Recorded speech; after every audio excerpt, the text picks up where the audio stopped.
That paddle was used to spank us if we got in trouble, and I don't think my mom ever actually did it. At least if she did, I blocked out the emotional scars. So I don't really remember she used it, but I remember where that paddle was. I remember in my father's bedroom at the far end of the hall, across the bed, on the windowsill, sat that paddle, a big old wood paddle. And let me tell you this, if I ever did something wrong and my mom made a motion to go get that paddle, I went the other way. When my mom got up to get that paddle, I knew what was coming. And she didn't even have to go get it, even just making a motion to get it. The paddle, I said, oh no, little Aric's in trouble. I'm gonna head for the hills. Here's Moses with the paddle to end all paddles. That paddle would smack me on the behind. This paddle was going to smite them into the ground. This was the rod of justice, God says. Pick it up. The elders, the judges, pick them up. Go out to the people. The people would have been shaking. Their knees would have been knocking. They indict God. God comes to repay them. What God is doing is he's setting up a trial. He's putting them on formal charges. The rod, the judges, it's coming down. And yet, his instructions to Moses are to pass on before the people and go to the rock.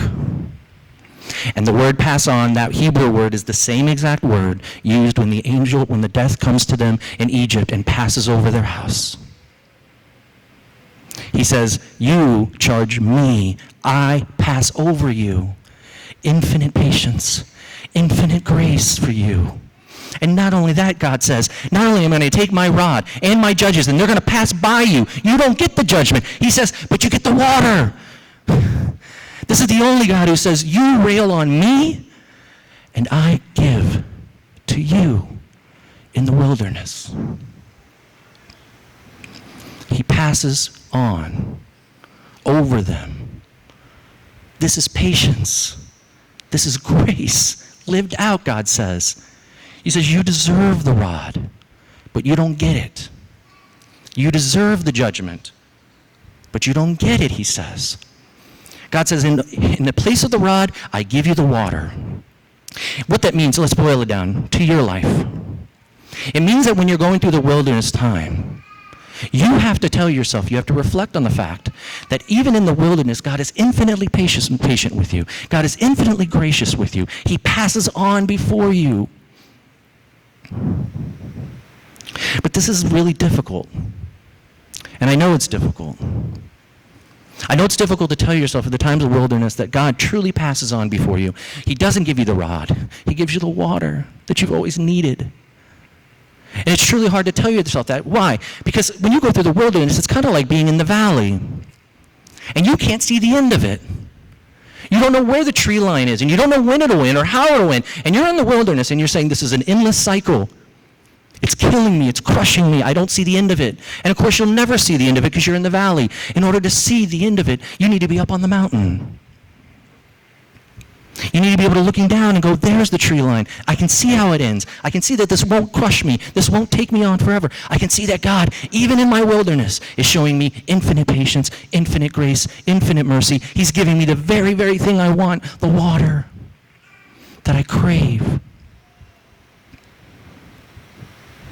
It's a trust. Now, I could leave you there. We could end service early. I can tell you, trust God. Trust him. In your wilderness, buck up, trust him. But that won't get you to the mountain. It just won't. I can tell you about God passing over you, but you won't feel it. You can't get yourself up the mountain. You need something that will get you up to that place in your life. You'll need something that will get you to the point that you do trust him. Because I said this last week, you have every right at this moment in the sermon to look at me and say, Pastor, how dare you? How dare you tell me that in the wilderness he cares about me? How dare you tell me that in the hopeless times of my life he's actually giving me water? How dare you tell me that he's showing me patience when all looks lost? How dare you? How dare you? And this is why I dare. Because of the rock. You see, in this story, there's a rock. And it gets stricken. Now ask yourself this. If God wanted to provide them water, why not just give them a river? Why not just give him a lake? Why not make it rain? I mean, surely he's already done all these miracles. Surely snap his fingers, make it rain. It's because something needs to take the rod. Something has to take the judgment. The rock has to be stricken. Something has to be stricken. The rod is out, Moses says, and it's either you or the rock. How do you know? How do you know that in the wilderness times he's going to give you the water that you need? It's because in verse 6, do you notice what God says? He says, Moses, pass on before them. I'll stand on the rock, he says. He says, I stand on the rock, and the rock takes the rod.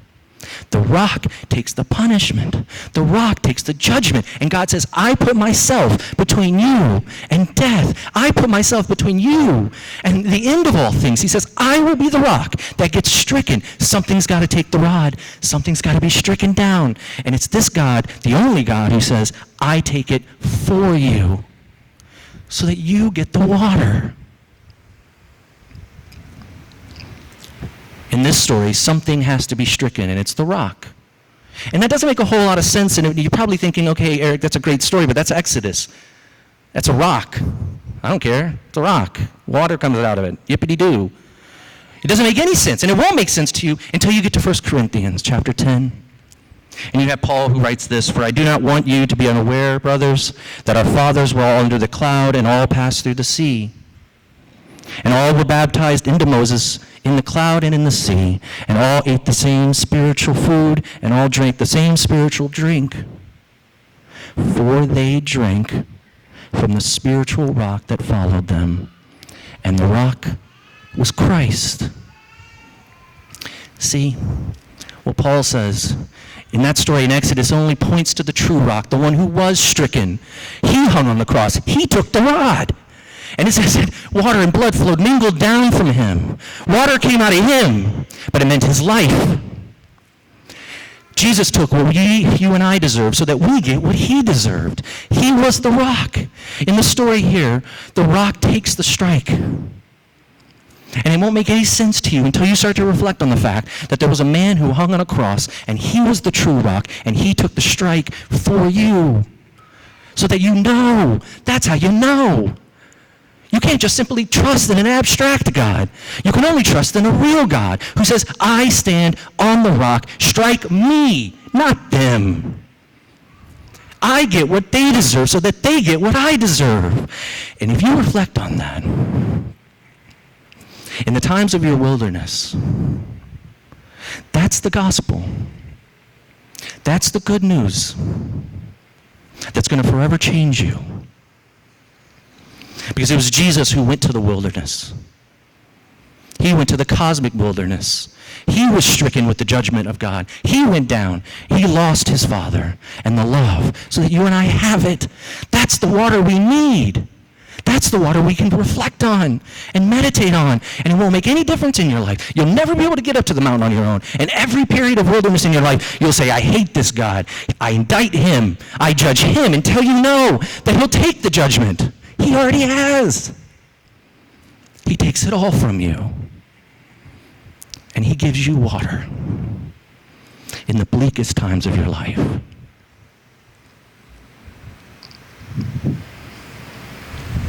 If you start to see Jesus as the rock that was stricken for you, if you start to meditate that and put it into your heart, in the wilderness periods, that's all the water you'll need. It will keep you afloat. See him struck for you. The rod goes to him. Now, let me conclude by saying this. Again, I ask the question, why the rock? Why water from a rock? That has got to be the most inefficient means of water distribution that I can imagine, is it not? The children are doing a coloring activity upstairs. They're following this lesson. And there's a coloring activity that has a picture I found at a cartoon of Moses striking the rock. And you have a long line of people with their jugs getting water. And you have to think, hundreds of thousands of people. This is the most inefficient system of distributing water. Why not an ocean? Why not a river? Why not rain? God, be creative. What are you doing here? And I think this is what God is saying as I close. What he's saying is, in the wilderness, grace is going to come to you in the most unlikely places. In your wilderness periods, grace is going to flow from the rocks, from the places in your life that you least expected it. And it may not come as a gushing forth. You may have to get your jug and go every day and fill it up, he says.